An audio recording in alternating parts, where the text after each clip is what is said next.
날 사랑하신 성령의 성령의 내가 영원할 수 찬송가 411장입니다. 모든 보좌 위에서 아직 나를 보시네 날 사랑하신 날 사랑하신 날 사랑하신 성령의 소리 세상 사는 동안에 나와 함께 하시고 세상 떠나가는 날 천국까지 하소서 날 사랑하신 날 사랑하신 날 사랑하신 성령의 소리 날 사랑하신 날 사랑하신 날 사랑하신 날 사랑하신 성령의 소리 다시 한번 날 사랑하신 날 사랑하신 날 사랑하신 날 사랑하신 성령의 소리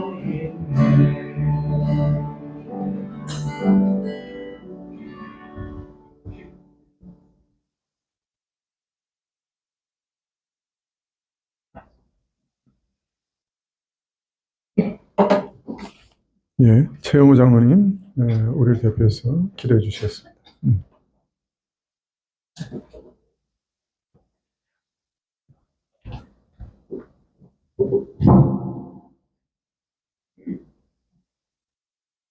기도하겠습니다. 사랑하는 주님, 주님께서 저희에게 마음을 다하고 뜻을 다하고 정성을 다하고 생명을 다해서 주님을 사랑하라고 하셨던 그 부름, 그 영광스러운 부름에 대해서 저희가 여기까지 하면 됐다라고 생각하지 않고 주님 날마다 저희 가운데 목마름을 주시고 갈급함을 주시고 주님 뜨거움을 허락하여 주시기를 간절히 소원합니다. 주님 어떤 처지에 있든지 더 깊은 속에서 가함이 없이 주님을 사랑할 수 있도록 주님 저희를 또 이 땅 교회를 긍휼히 여기셔서 은혜 허락하여 주시기를 소원합니다. 내 이웃을 내 몸과 같이 사랑하라고 하셨던 주님의 말씀.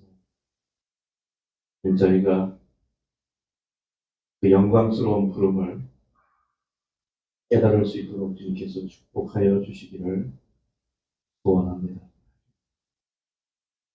내 속에 형제의 기쁨과 슬픔과 고통이 함께 있는 것을 깨달을 수 있는 경지에 저희가 이룰 수 있도록 주님께서 축복하여 주시고, 주님 우리 교회의 어린아이들 가운데, 청년들 가운데 너희 이웃을 내 몸과 같이 사랑하는 그 영광스러운 부름에 대하여 주님 그 실체를 경험할 수 있도록 주님께서 인도하여 주시기를 간절히 소원합니다. 사랑하는 주님, 저희가 예배로 나올 때마다 주님의 도우심을 간구합니다. 주님, 저희 눈을 열어주셔서 주님의 진리의 도를 보게 하여 주시고, 주님 우리를 어떤 부르심으로 부르셨는지 깨닫게 하여 주시기를 소원합니다. 주님 오늘 욥기를 가지고 같이 말씀을 나눌 때 저희를 만나 주시고, 주님 저희 영혼을 진동시키시고 저희 영혼이 주님을 찬양하게 하여 주시기를 소원합니다. 예배의 시종을 주님께 위탁합니다. 예수님의 이름으로 기도합니다. 아멘.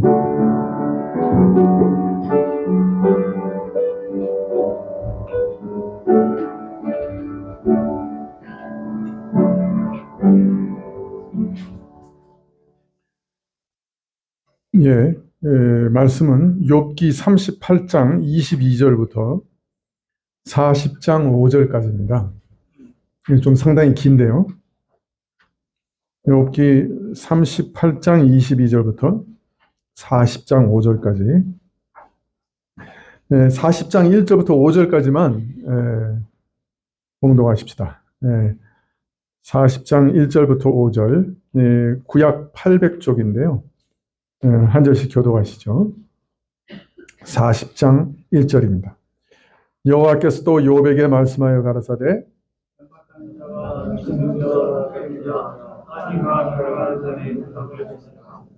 욥이 여호와께 대답하여 가로되,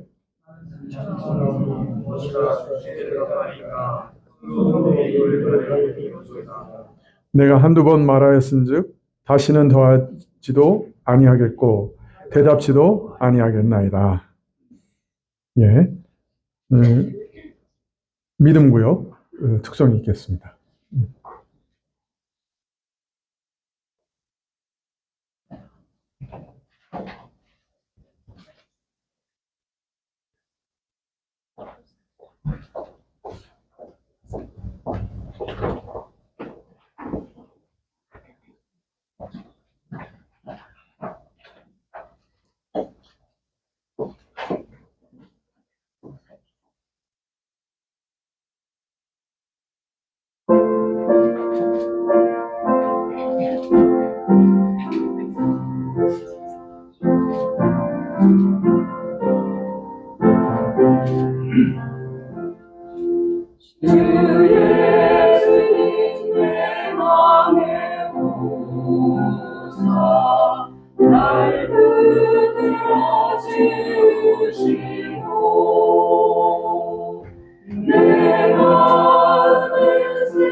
사랑만 고치소서.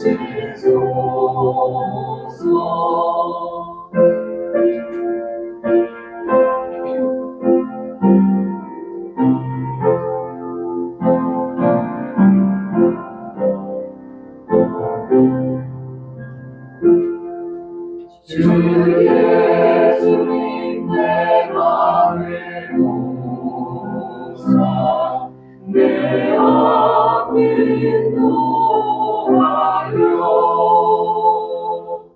이 세상을 심판할 때에 날 응원해 하소서. 사랑의 주, 사랑의 주, 내 마음속에 찾아오사.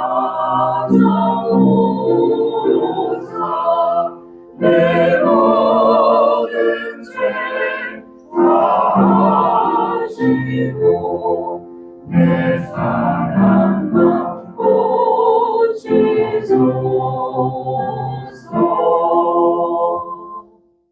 아멘. 예, 감사합니다.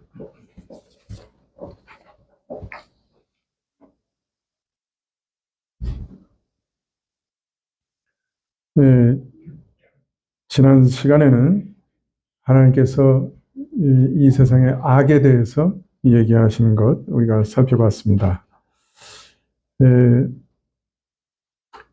지난 시간에 파도가 의인화되어 있었죠.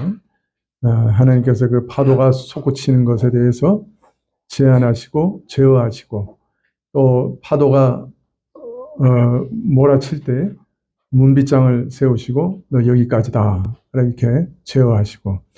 근데 이 말씀을 우리가 그냥 자연현상 파도로만 보지 않고 우리가 욥이 이전에 내가 바다입니까? 내가 바다의 괴물입니까? 이렇게 탄식했던 것처럼 이 바다가 악을 상징하는 하나의 상징물로 이해를 했습니다. 이제 이렇게 보면은 38장 전반부는 하나님께서 이 욥의 불평, 선과 악의 질서가 뒤바뀌어 있고 의인이 받을 것을 악인이 받고 악인이 받을 것을 의인이 받는 정의가 구현되지 않는 세상, 무질서한 세상, 이거 어떻게 된 일입니까? 하고 원망한 것에 대한 하나님의 대답이 된다고 말씀을 드렸지요. 하나님께서는 심지어 악마저도 요람에 싼 아이처럼 그 힘을 통제하시고 파도에게 한계를 정하신 것처럼 그 악의 한계를 정하시고 정한 날, 마지막 날에는 그 악을 해가 떠서 어둠을 물리치듯이 온전히 물리치실 것이다. 추수의 날 마지막 심판 때에는 온전히 심판하실 것이다. 이렇게 욥에게 대답하신 것으로 이해할 수가 있습니다. 하나님께서는 음부까지 온전히 아시고 통제하시기 때문에 이 악에 대해서도 모르시는 것이 없고 악을 완전히 통제하고 계시고 또 그 악을 이 땅 가운데 허용하시는 기한도 정하셨고 또 마지막에는 반드시 심판하실 것이다. 이렇게 선언하신 것으로 우리가 38장 21절까지의 말씀을 이해할 수가 있습니다.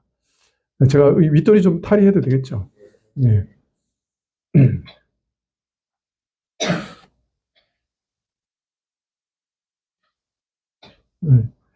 그래서 이 파도를 악을 상징하는 것으로 이해할 때 하나님의 대답이 이제 명쾌해지는데요. 뭐 지난 시간에 말씀드렸지만 제가 가진 주석책이 꽤 많은데 그렇게 해석한 주석이 없고 제가 우리 한국 내에서 욥에 대해서 연구하신 그 신학 자료들 다 살펴봐도 이렇게 이해하는 분은 없어요.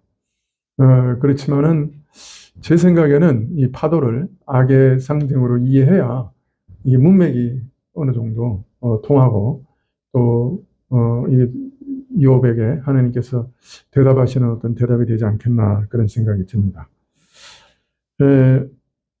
선과 악을 통제하시는 하나님에 대해서 이처럼 말씀하신 이후에 오늘부터는 이 기상현상에 대해서 먼저 말씀합니다. 욥기 38장 22절에 내가 눈 곳간에 들어갔었느냐 우박 창고를 보았느냐. 너는 눈창고에 가본 일이 있으며 우박창고에 들어가 본 일이 있느냐? 내가 환난 때 전쟁과 격투의 날을 위하여 이것을 저축하였노라. 이것들은 내가 고난의 때와 싸움과 전쟁의 날을 위하여 간직해 둔 것이다.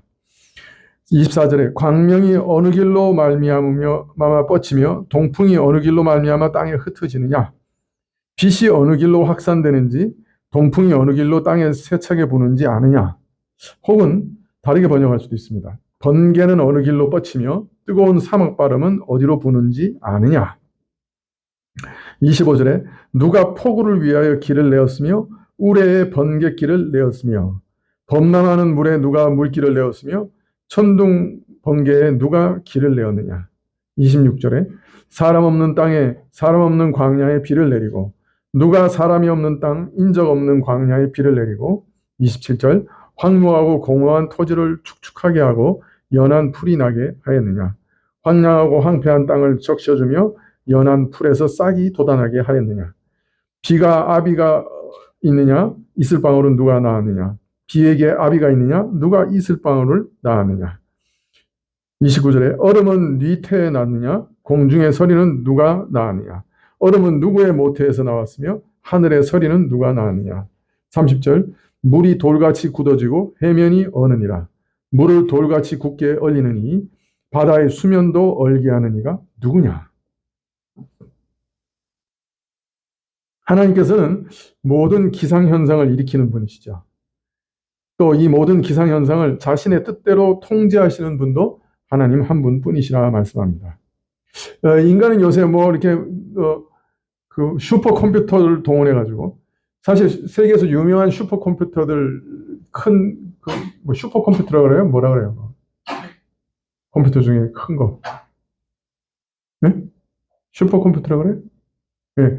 그 큰 것들 순서대로 하면 대부분이 기상청에 다 있어요. 각국의 기상청이 다 슈퍼컴퓨터를 가지고 있는데 그거는 이제 그만큼 기상현상을 이렇게 계산하기가 어려워서 그렇죠. 그래서 요새는 뭐 그래도 뭐 기압의 차이 뭐 해서 어느 정도 뭐 이렇게 기상현상에 대해서 우리가 좀 안다고 생각할지 모르지만 사실 오늘날도 알지 못해요. 정전기가 일어나야 이제 습기가 모여가지고 빗방울이 되는데 왜 정전기가 그때 일어나는지 그것도 몰라요. 사실은. 가장 기초적인 것 우리가 아는 게 별로 없어요. 아는 것 같아도. 인간은 이런 기상현상들의 본질에 대해서 아는 것이 참으로 적고 이것을 제어할 수 있는 것도 더더욱 없습니다. 그런데 다양한 기상현상들에 대해 말씀하시면서 특히 각기 다른 형태의 물에 대해서 말하죠. 눈, 우박, 폭우, 비, 이슬, 서리, 얼음. 자, 그런데 놀라운 것은 같은 물인데 어떤 경우에는 생명을 줘요. 막 싹이 나게 하고. 근데 어떤 경우에는 죽음의 물이 돼요. 막 전쟁의 날을 위해 예비한 거예요. 그죠? 전쟁 때 그냥 우박이 쏟아지면 어떻게 됐어요? 다 죽죠. 네. 그러나 이 모든 물의 창조자, 주관하는 자는 한 분, 하나님 뿐이셔요. 따라서 이런 다양한 물을 통해 세상에서 깊이 지금도 관여하고 계시고 생명과 죽음을 주시는 분도 하나님 한 분뿐이세요. 따라서 우리 인간들은 생명을 주는 비를 경험할 때나 죽음과 파괴를 가져오는 우박을 경험할 때나 이 모든 것이 하나님께로부터 오는 것을 인정하며 모든 상황에서 하나님을 신뢰하며 하나님의 주권적인 통치를 인정해야 하는 것이죠. 이것은 욥에게도 마찬가지죠. 그죠? 그가 당하는 그 어떤 풍요나 그 어떤 환난이나 그 하나님의 주권 안에 있는 것이고 또 그 주권을 깊이 인정하고 순복해야 되는 것이죠. 자, 이렇게 기상현상을 통제하시는 분은 별들의 운행도 통제하세요. 31절에 내가 묘성을 메어 떨기되게 하겠느냐? 삼성의 띠를 풀겠느냐? 내가 플레아데스 성단을 한데 묶을 수 있으며 오리온 성자를 묶은 띠를 풀 수 있느냐? 32절에 내가 12궁성을 때를 따라 이끌어내겠느냐? 북두성과 그 속한 별들을 인도하겠느냐? 이 12궁성이라고 하는 이 말이 좀 여러 번역이 있어요. 근데 저는 내가 금성을 제때로 이끌어내겠느냐?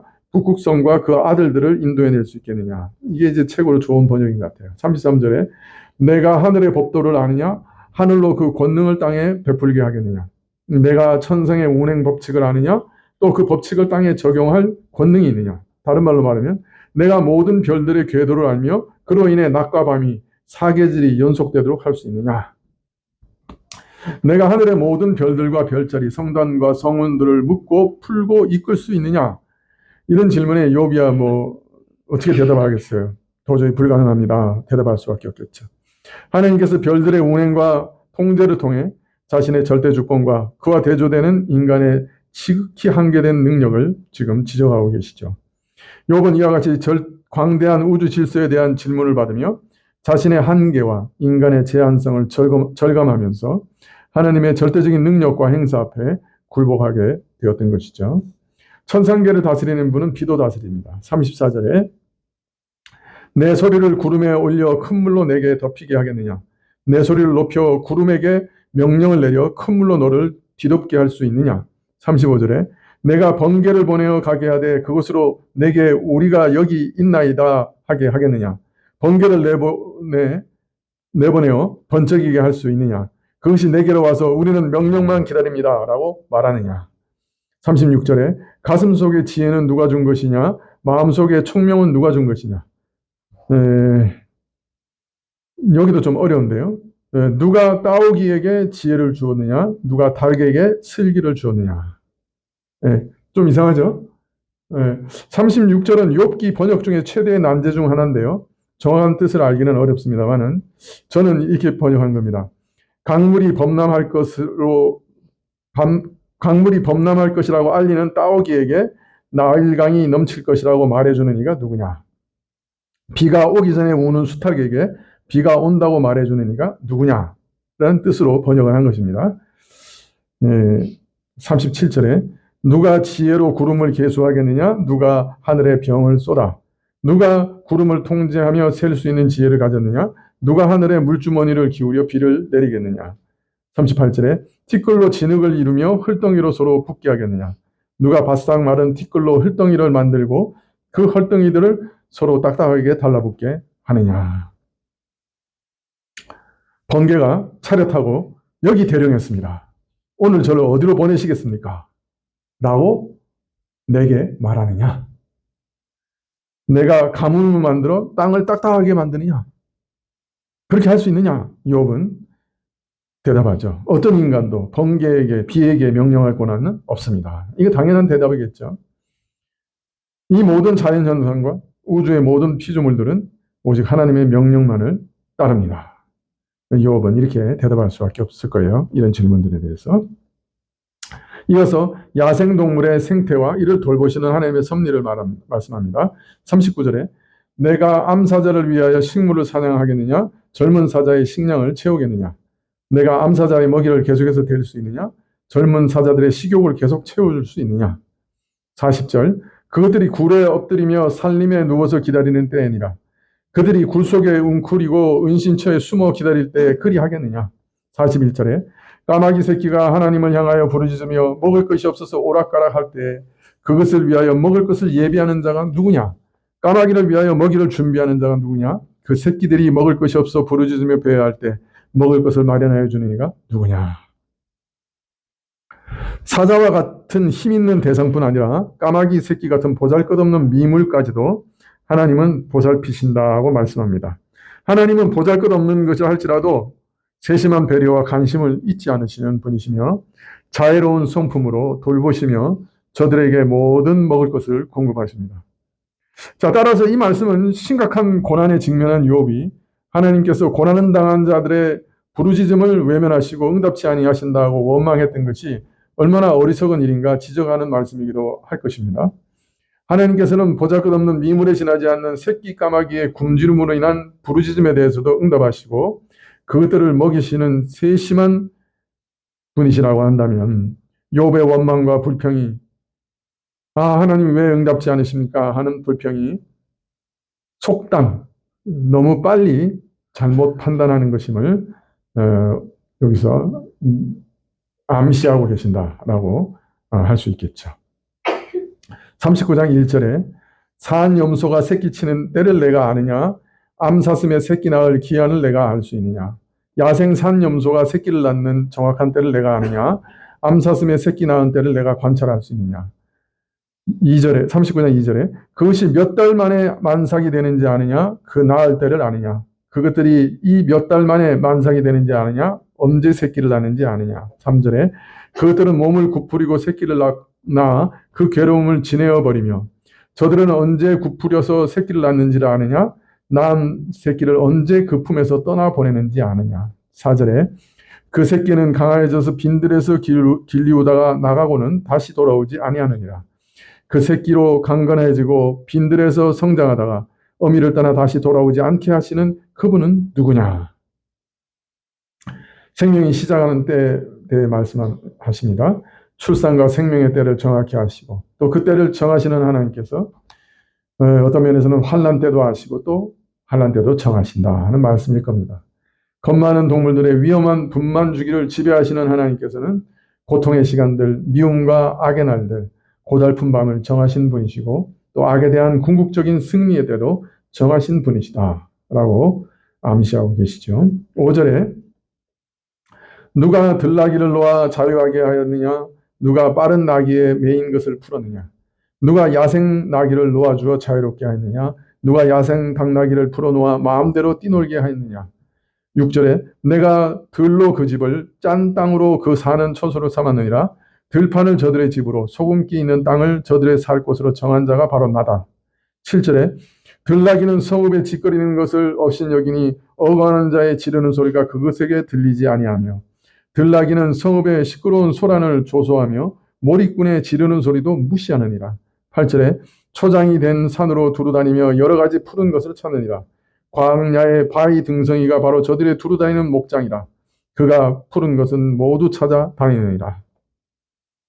9절에 들소가 어찌 즐겨 내게 복종하며 내 외양간에 머물겠느냐. 들소가 기꺼이 내게 봉사하겠느냐.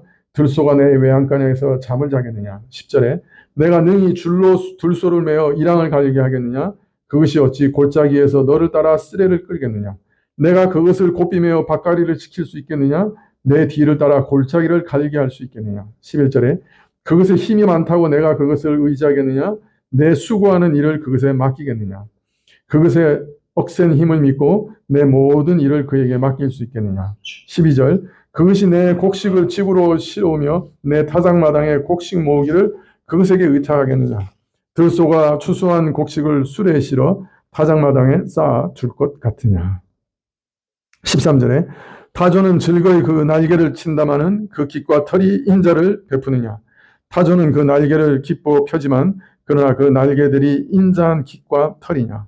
그것이 알을 땅에 버려두어 모래에서 더워지게 하고 왜냐하면 그것이 땅에 알을 낳아놓고는 모래에 옹기만 받도록 버려두지 않느냐. 15절에 발에 깨어질 것이나 들짐승에게 밟힐 것을 생각지 아니하고 발에 부서지는 것도 들짐승이 짓밟는 것도 걱정하지 아니하고 16절에 그 새끼에게 무정함이 제 새끼가 아닌 것처럼 하며 그 구로한 것이 헛되게 될지라도 개념치 아니하나니 마치 제 새끼가 아닌 것처럼 제 새끼들에게 무정하여 자신의 수고가 헛되이 되어도 놀라지 않으니 17절에 이는 하나님 내가 지혜를 풍부하지 아니하고 천성적으로 주지 아니하고 그런 뜻입니다. 총명을 주지 아니함이니라. 왜냐하면 하나님이 내가 이 타조에게 지혜를 주지 않았고 총명을 나누어 주지 않았기 때문이다. 18절에 그러나 그 몸을 떨쳐 뛰어갈 때에는 말과 그 탄 자를 경히 여기느니라. 그러나 꼬리를 높여 뛰어갈 때는 말과 그 탄 자를 조롱하느니라. 19절에 말의 힘을 내가 주었느냐 그 목에 흩날리는 갈기를 내가 입혔느냐.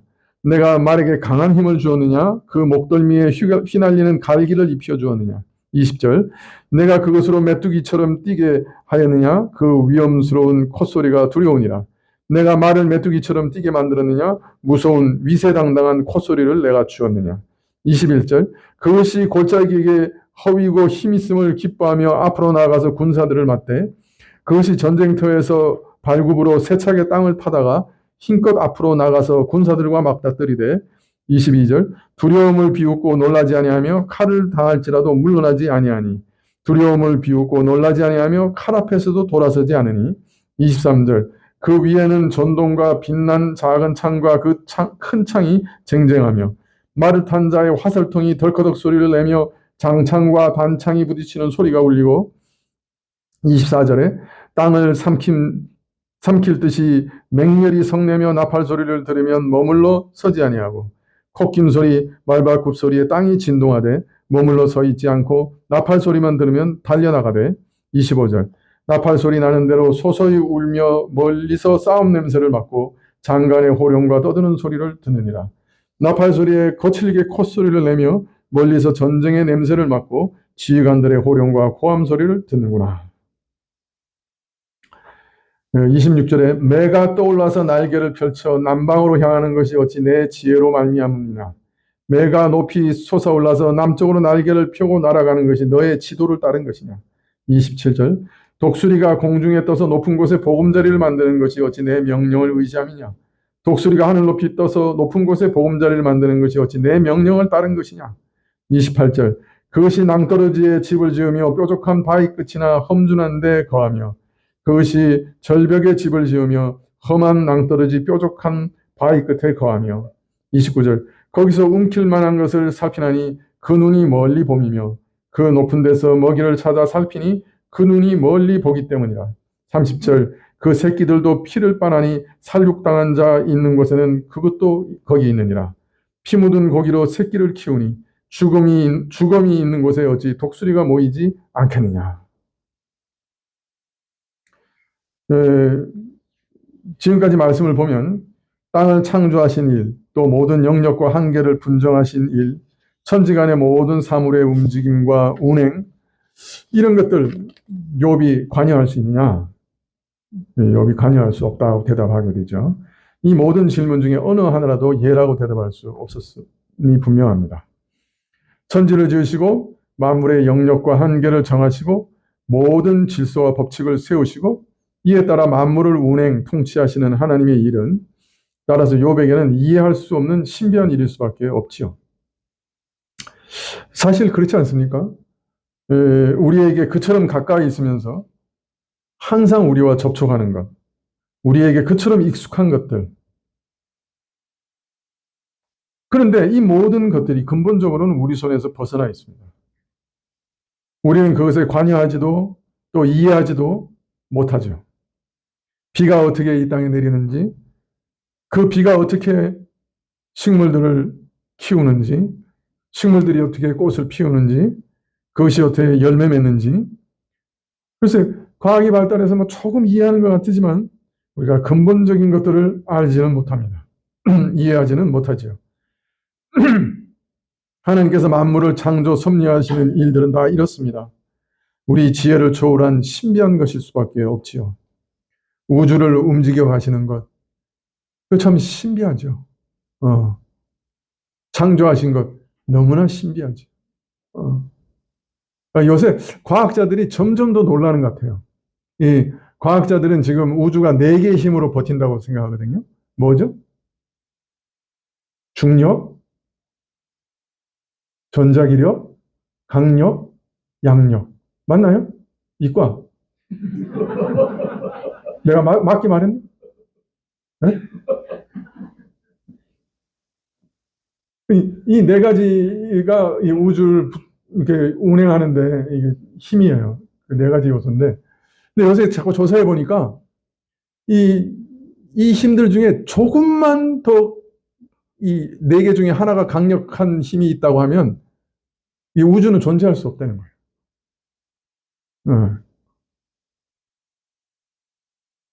뭐 강력이 조금 강하면은 이 분자 구조가 만들어질 수 없고, 뭐 중력이 조금만 더 강하면 전부 블랙홀에 빨려 들어가고, 뭐 이렇다는 거예요.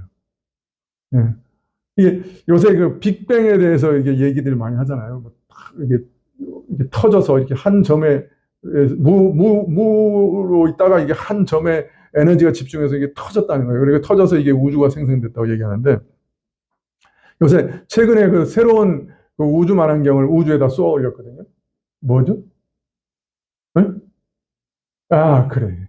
이과답네. 이 제임스 웹이라고, 이게 이제 자외선이야, 적외선이야?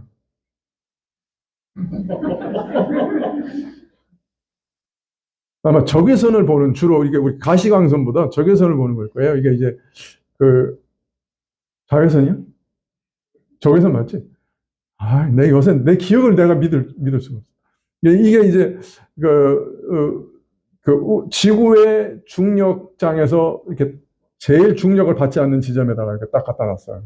네, 그래가지고 이제 관찰하는데, 이 지금까지 그 빅뱅 이론에서는 존재해서는 안 되는 그 원시 우주들이 막 보이는 거예요, 지금.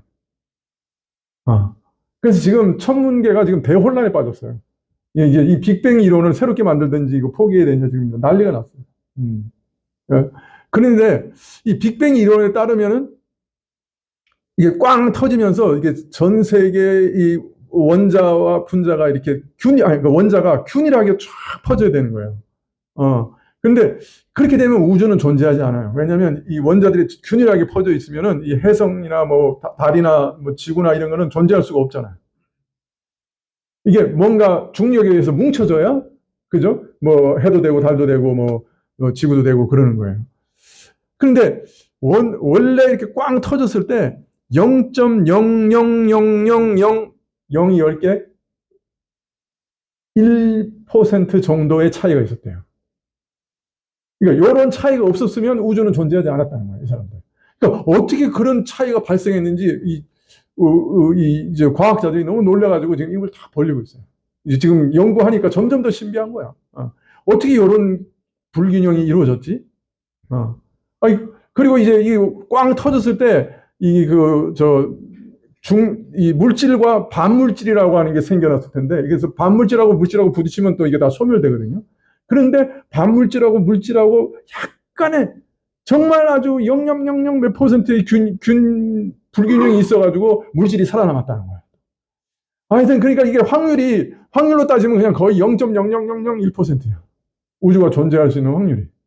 그러니까 이 과학자들이 전부 이제 뒤로 넘어가요, 요새. 예. 그리고 나서 지금 이제 이게 불균형적으로 이렇게 우주 전체의 물질이 이렇게 불균형적으로 서로 이렇게 딱 퍼져 있는데 어떻게 이게 불균형이 됐을까? 이것도 신비하고. 그런데 불균형이 되면 점점 더 몰리는 데는 중력 때문에 더 몰리고, 몰리지 않는 데는 완전한 진공이 돼야 되는데 또 그렇지 않고 어느 정도 균등하게 이렇게 별들이 존재하고 있는 거예요. 그래서 요새 과학자들이 뭐라 그러는지 아세요? 어떤 신비한 능력이 우주가 붕괴하지 않도록 지금도 붙들고 계신다. 놀랍죠? 근데 이 XX들이 뭐라 그러냐면 그걸 암흑 에너지라고 부른다. 요따위 소리를 해요. 안 보인다는 거예요. 아무리 찾아도 그 근원을 알 수 없으니까. 그래서 암흑 물질이 있고, 암흑 물질이니까 아무리 찾아도 안 보여. 근데 암흑 물질이 있고 암흑 에너지가 있다는 거예요. 그래서 보이지 않는 어떤 거대한 힘이 우주가 붕괴하지 않도록 지금도 붙잡고 있다. 지금 그렇게 얘기하고 있어요. 거기 단어만 암흑 물질이, 암흑 에너지가 아니고 하나님의 성령 이렇게 바꾸기만 하면 딱 되는데 걔네들이 그런 거 바꿀 리가 없지. 근데 우리는 알죠. 그리고 폭발한 게 아니고 수축한 거예요. 하나님이 먼저 거대한 뭔가를 만드신 다음에 수축했죠. 그러니까 별들이 멀어지는 게 아니고 가까워진 거예요. 어떤 면에서. 그래서 적외선이 나오기는 마찬가지지. 내가 말하면서 내가 무슨 소리 하는지 모르고 있어요. 왜 이런 소리 하고 있느냐? 너무 시간이 많이 남아가지고.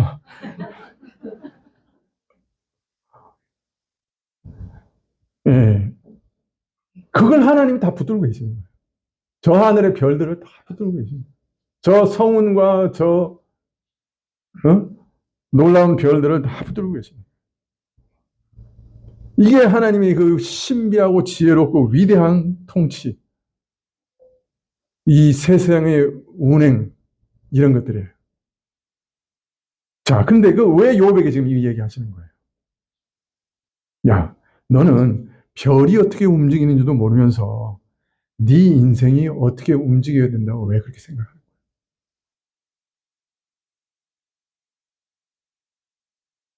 너는 내가 이렇게 신비하게 우주를 붙들고 있는 이 통치 가운데 살아가면서 그 별 하나 움직이는 것도 이해 못하지 않니? 그런데 너는 네가 애매하게 이해할 수 없는 고난을 당한다고 해서 그걸로 불평하고 그 하나님이 잘못하신다고 말하는 것이 지금 합당한 것 같으냐? 넌 도대체 아는 게 뭐지? 그렇게 지금 얘기하고 계십니다. 또 오늘 나온 동물들은 그러니까 군대가 쓰는 말을 제외하고는 인간들에게 길들이지 않는, 인간의 통제를 받지 않는 짐승과 새들입니다. 물론 군마도 군인들이 말의 힘과 용맹성을 이용해서 전쟁에서 무기로 사용하지만은 그 힘과 용맹성을 사람들이 만들어내거나 길들일 수 있는 성질은 아니에요. 이용은 할 수 있지만 완벽하게 통제할 수는 없습니다. 따라서 이 모든 동물들은 사람의 보살핌과 통제 바깥에 있는 피조물들입니다. 또 사자, 까마귀, 염소, 타조, 독수리 새끼들, 이들은 약하고 자신을 지킬 수 없는 존재들입니다. 그런데 이 모든 존재들이 하나님의 보살핌을 받아 오늘도 그 필요를 채우고 살아갑니다. 이처럼 하나님께서 오늘도 가장 작은 미물마저 보존하고 계시고 저들의 삶에 간섭하시고 통치하십니다. 그래서 모든 생물들이 오늘도 살아가고 있는 거예요. 존재하는 거예요. 저들 모두가 하나님의 크신 자비 가운데 살아가는 거예요. 여기 1000만회나 되는 이 서울시에 밭대기 가지고 있는 사람 몇이나 있어요. 논 가지고 있는 사람 몇이나 있어요. 근데 이거 다 먹고 살잖아요. 어떻게 사는 거예요? 이것도 신비가, 하나님의 은혜로 사는 거예요. 이 세상의 모든 동물들, 그 연약한 새끼들, 어떻게 먹고 사는 거예요? 하나님께서 저들의 삶에 간섭하시고 보존하시고 통치하십니다. 가장 작은 미물이라도. 그래서 오늘 모든 생물들이 살아가고 존재합니다. 하나님의 크신 자비하심이 거기 보입니다. 자, 그러므로 욥, 너도 그 자비하심 가운데 오늘도 살아가는 자다. 까다롭는 고통 가운데 큰 고통을 받고 있지만, 그러나 내 세심한 보살핌과 자비 바깥에 있었던 건 아니다. 내가 너를 내버려 둔 적이 없다. 까마귀 새끼도 내가 먹이는데 내가 너를 생각하지 않고 너를 돌봐주지 않았다고 너는 생각하느냐? 너는 어찌 생각하느냐? 진짜 내가 너를 완전히 내어버렸고 내가 너를 상관하지 않았다고 생각하느냐? 동시에 오늘 나오는 생물들은 살기 위해서 다른 동물들의 피를 흘립니다. 사자 새끼는 뭘 먹어요? 그죠? 다른 짐승을 먹죠. 독수리는 다른 피가 뚝뚝 떨어지는, 그죠? 다른 짐승을 물어뜯습니다. 그래서 이 동물들은 모두 생명과 죽음의 두 극단 사이에 존재하는 것들입니다. 우리 신자들은 하나님의 창조 세계를 그릴 때 아마 아름답고 장엄하고 경이로운 장면들을 고를 것이고 그런 사진들을 골라 달력에 넣을 겁니다. 그러나 하나님께서는 욥에게 태어남과 생명의 경이로움 뿐만 아니라 죽음과 위험과 공포와 자연의 잔인함과 노골적인 처참함을 그대로 보여주고 계십니다. 하나님께서는 이 우주의 죽음과 폭력, 그 입에 피가 뚝뚝 떨어지는 야국강식의 처참함, 이런 것도 있음을 보여주고 계십니다. 이 모든 것이 하나님의 통치와 계획 가운데 포함되어 있음을 지금 알리고 계신 것입니다. 이런 말씀을 통해 하나님께서는 지금 욥에게 궁극적으로 선이 악을 이기는 계획이 있음에도 불구하고 하나님의 모든 섭리 가운데는 이런 고통의 과정도 죽음과 폭력과 잔인함과 처참함이 포함되어 있음을 알리고 계십니다. 우크라이나가 하나님의 섭리 가운데 있는 거예요. 리비아의 홍수도 하나님의 섭리 가운데 있는 거예요.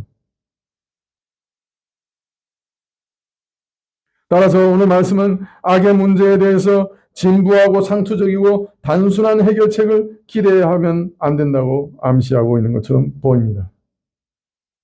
더하여 예수께서 다시 이 땅에 오시기까지 믿는 자들을 부르시고 저들을 구원하시는 그 기간 동안에 수없이 많은 비참함과 악의 바로와 고통과 환난도 있을 수 있음을, 피가 뚝뚝 떨어지는 일들이 있을 수 있음을 우리에게 보여주고 계신 것이죠. 그러나 이 모든 말씀을 결론적으로 얘기한다면 우리 하나님의 지략과 지혜는 헤아릴 수 없다 하는 사실입니다. 이러한 신비함 가운데 우리는 놀라서도 안 되며 하나님의 지혜에 오만하게 도전해서도 안 됩니다. 하나님은 우리 모든 지각을 뛰어넘는 신비한 분이십니다. 40장 1절 여호와께서 또 욥에게 말씀하여 가라사대. 근데 좀 재밌는 거는 바로 지금까지 욥에게 말씀하고 계셨어요. 그죠? 계속 욥에게 말씀하고 계셨던 거예요. 그 다음에 40장 2절 이하에도 하나님께서 말씀하세요. 그런데 갑자기 여호와께서 또 욥에게 말씀하여 가라사대. 이런 말씀이 갑자기 튀어나와요. 갑툭 튀어. 그죠? 아니 지금까지 말씀 안 하셨으면 이거 당연한 얘기인데 지금까지 말씀하셨어요. 그리고 앞으로도 또 말씀하세요. 근데 갑자기 이 말씀이 툭 튀어나온 거예요. 이거 왜 튀어나오는 걸까요? 이유가 있어서 여기 넣으신 거겠죠? 그죠? 예. 굳이 이렇게 언급하신 거는 40장에서 하나님께서는 38장부터 말씀해왔던 첫 번째 선언을 마치시며 이제 욥을 향하여 반론을 요구하시고 이제 또 욥은 반론을 포기하죠. 이런 전환을 드러내기 위해서. 그래서 욥에게 질문하신 사실을 더 명백하고 분명하게 드러내기 위해서 이 말씀을 하신 것으로 보입니다. 2절에 40장 2절에 변박하는 자가 전능자와 다투겠느냐? 하나님과 변론하는 자는 대답할지니라. 전능한 자와 논쟁하는 자여 내가 전능자를 꾸짖을 셈이냐? 하나님을 비난하는 자여 어디 이제 대답해봐라. 즉 하나님과 더불어 쟁론하는 자여 내가 전능자에게서 잘못을 고치려고 하느냐? 하나님을 책망하는 자여 이제 하나님께 대답해봐라. 그런 말씀이죠. 욥은 어땠어요? 분수에 넘치게 하나님보다 자기가 우주를 더 잘 운용할 수 있다고 생각한 것 같아요. 하나님 하시는 게 뭔가 좀 잘못됐어. 이렇게 되면 안 되는 거야. 나 같은 의인이 이렇게 억울하게 고난을 당하면 안 되는 거야. 이렇게 생각했던 거예요. 네가 전능자를 꾸짖을 셈이냐? 우리는 이런 말 안 하죠. 왜 안 해요? 조금만 이상한 일이 생기면 어떻게 이런 일이 생기지? 어떻게 하나님께서 이런 일을 다 허락하시지? 아이, 하나님 해도 너무하시네. 그 말이 다 이런 말 아니에요? 하나님 잘못하셨다. 그 말 아니에요?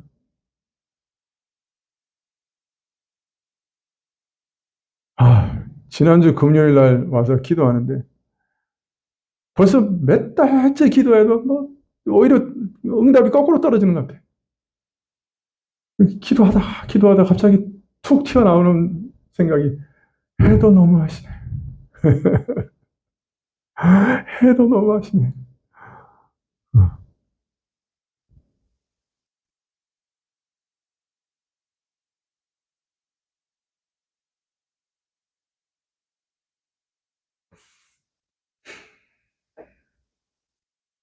세상에서 행해지고 이루어지는 수많은 일들 중에 어느 한 가지도 자기 뜻대로 하거나 제대로 이해하지도 못하는 자가 하나님과 쟁론하며 시비를 따지며 당신은 잘못하신 것 아닙니까?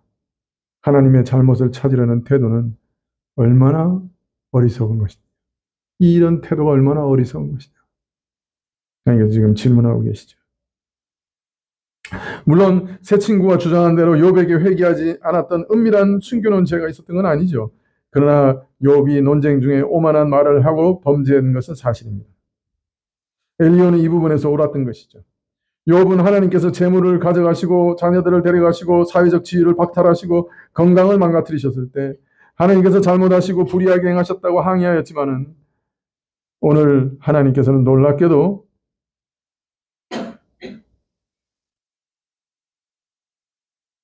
너의 비난은 잘못되었다고, 나는 하나도 실수하지 않았다고, 나는 너의 삶에서 무엇을 하고 있는지, 내가 세상 구석구석에서 무엇을 하고 있는지 하나도 빼지 않고 다 정확히 알고 있다고, 내 지혜와 계획은 완전하다고, 너가 내게 대적하거나 변박하거나 시비 걸거나 원망할 수 없다고 단정해서 말씀하십니다.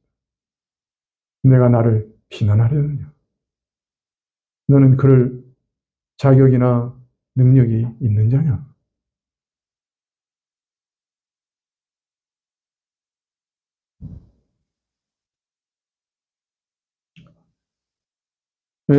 욥은 분수 넘게 하나님께서 세상을 더 잘 운영하시도록 자기가 어떤 유익한 조언을 드릴 수 있다고 생각했던 자였습니다.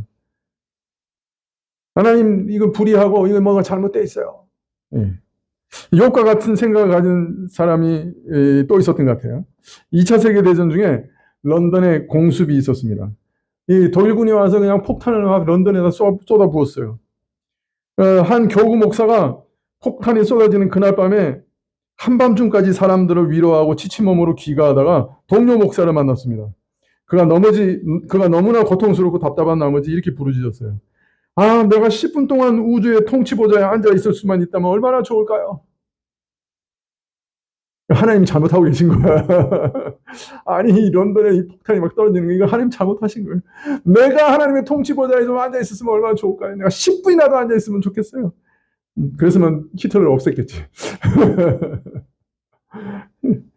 그 동료가 이 말을 듣고 재빨리 대답했습니다. 뭐라고 대답했을까요? 10분만이라도 내가 통치보좌에 앉아 있었으면. 그 동료가 이렇게 대답했습니다.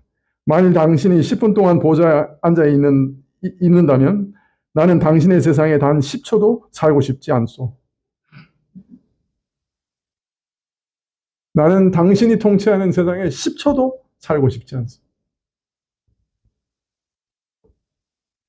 여러분이 통치하는 세상에 살고 싶습니까?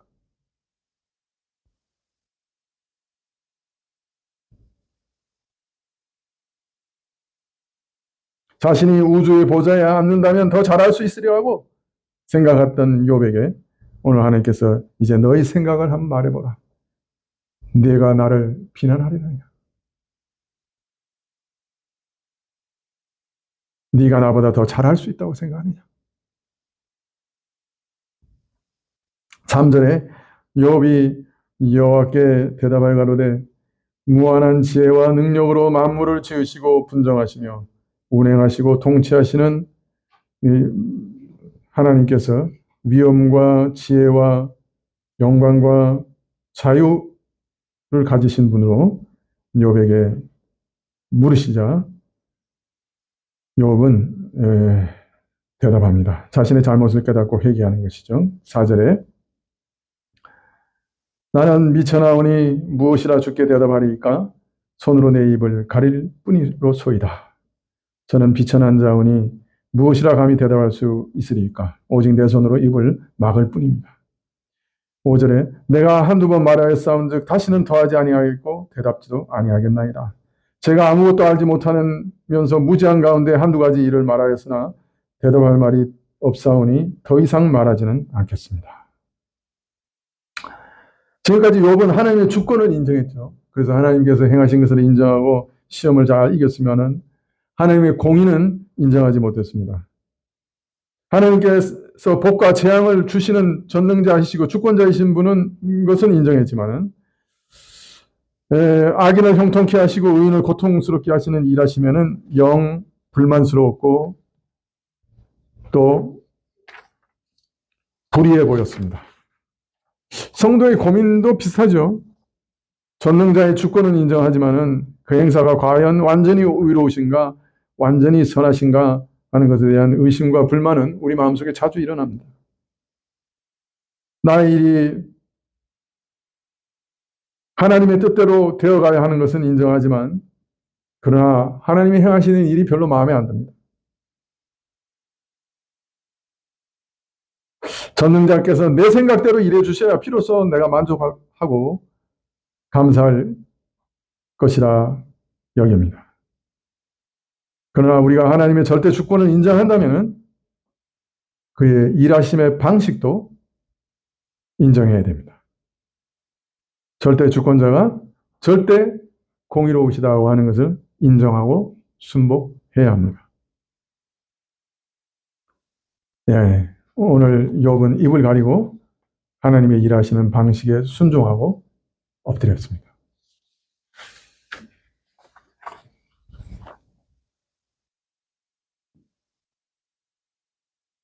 악은 정한 기한이 있습니다. 이 땅에 악이 횡행할 수도 있습니다. 그러나 하나님 안에 제어되고 있습니다. 하나님은 절대적인 지혜와 선하심과 긍휼과 자비로 이 세상을 여전히 통치하고 계십니다. 그러나 그 세상 안에는 피가 뚝뚝 떨어지는 약육강식과 또 억울함과 또 비통함과 또 악이 여전히 자리 잡고 있습니다. 그러나 그 가운데도 여전히 하나님은 지혜로우시고 그 가운데 여전히 하나님은 참되시고 여전히 선하십니다. 그리고 그것은 마지막 날 온전히 드러나게 될 것입니다.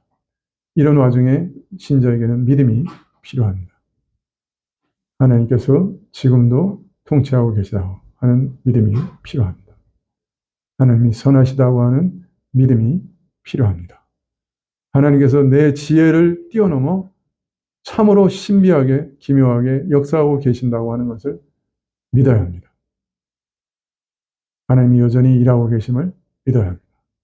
하나님의 수레바퀴가 천천히 돌아가도 반드시 돌아갑니다. 우리의 기대와 우리의 소망과 우리의 욕구를 뛰어넘어 일하시지만 하나님의 선하신 뜻은 반드시 이루어집니다. 기도하시겠습니다.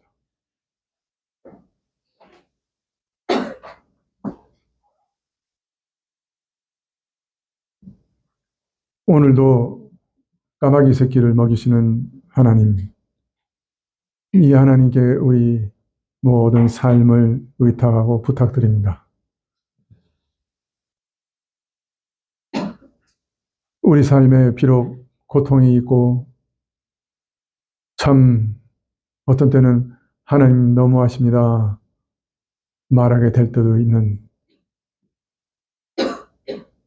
좀 답답한 일들도 있지만 저에게 믿음을 주사 이 모든 일 가운데 하나님을 경외하고 하나님의 뜻에 순복하며 악에서 떠나는 것이 참 지혜인 것을 저희로 온전히 믿게 하시고 하나님을 깊이 두려워하며 하나님을 진실로 사랑하며 하나님 참 좋으신 아버지이신 것을 믿으며 남은 삶을 한 걸음 한 걸음 살아가게 하옵소서.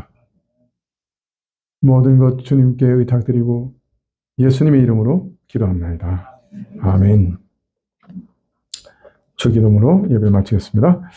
하늘에 계신 우리 아버지시여 이름이 거룩히 여김을 받으시오며 나라의 마옵시며 뜻이 하늘에서 이룬 것 같이 땅에서도 이루어지이다. 오늘날 우리에게 일용할 양식을 주옵시고 우리가 우리에게 죄 지은 자를 사하여 준 것 같이 우리 죄를 사하여 주옵시고 우리를 시험에 들게 하지 마옵시고 다만 악에서 구하옵소서. 대개 나라와 권세와 영광이 아버지께 영원히 있사옵나이다. 아멘.